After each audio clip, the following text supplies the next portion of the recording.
For the repair of the SMC cylinder positioners, the following procedures were necessary: replacement of various electronic components and general cleanup of the units. For testing, we add some pressurized air as power supply and as input signal, and we also add a spare cylinder to the unit.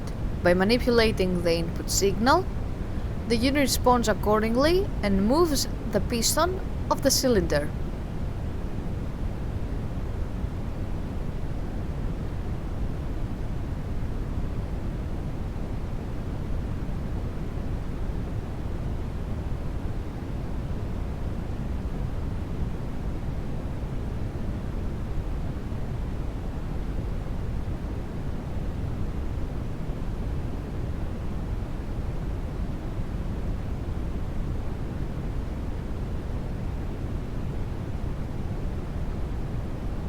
The same process is repeated for the second positioner.